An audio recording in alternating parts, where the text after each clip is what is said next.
Good morning. It's Friday, and I'm glad to be with you today. Hope you're starting to dry out or that you get a little dried out. It's certainly been a wet couple of days. If you get a little bit down about it being rainy and maybe a little gloomy outside, just think how our friends and families out on the West Coast would just love to have a couple of days like this. And hope you're praying for them. Boy, what a horrible thing they're going through. The other day, or yesterday, I was actually riding my bike, and I started out, it wasn't raining, and about the midpoint of my bike ride, it started raining on me.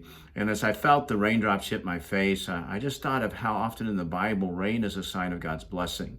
And we are truly blessed. I remember being in Florida when it didn't rain, and it was just so dry and brown. And so I'm grateful for the rain. I love sunshine. I like it when the golf course dries out. So I'm also a fan of that. But let's not complain about the rain because it is really something God gives us. Today in our passage, Paul is talking about how he came to the Corinthian church and he didn't come with eloquence and mighty arguments and incredible displays of wisdom. And I think how counter that is to sometimes the way that we naturally want to do things. You know, if I were to give a speech, I'd want people to be impressed with the words that I use and the eloquence of my words. I think most of us, we kind of like to hear ourselves talk, and we like to sound smart when we talk.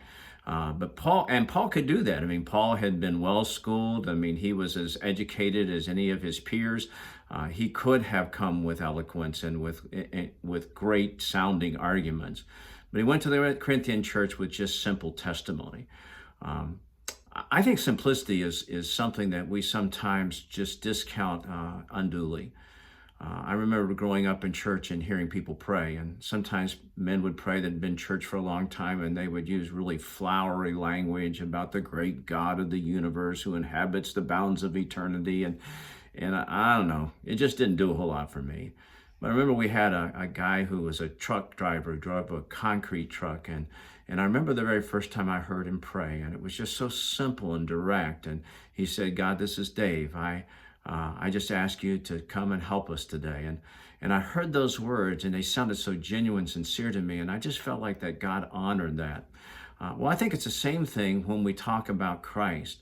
I'd say there's a place for apologetics, for learning arguments. I'd say that there's a time when maybe we need to even debate and do those kind of things to help people understand who Jesus is.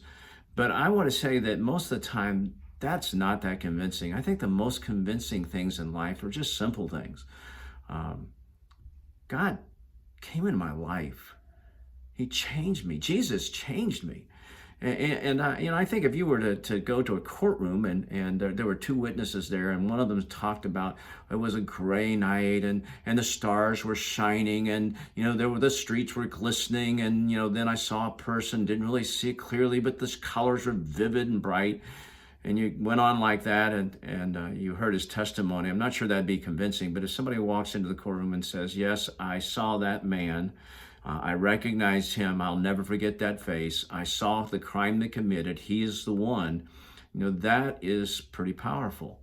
And I would say to you that, Jesus wants us to have that kind of witness to him.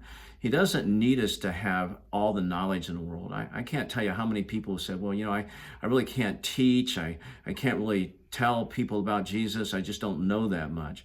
Well, if you don't know the Bible well, get to know it better. That's certainly something that we're even trying to do during these devotions. But the most powerful thing is never going to be your knowledge. It's going to be your story. If you can just say, "Hey, this is who I am. This is who I was. And then somebody told me about Jesus, and this is how Jesus has changed my life." I love those stories. I believe people are touched by those stories. I believe God's Spirit empowers those stories. So this Friday, as you go about your work, I'm not asking you to go and buttonhole people or to go out and maybe make a blog that has all the great arguments for God's existence. But maybe as you encounter people, just simply share, "Hey, God did something for me, and I just got to tell you about it. I believe that God's Spirit will inhabit that and He'll touch lives. And if we all do that at PICC, Pawleys Island will soon be a better and different place.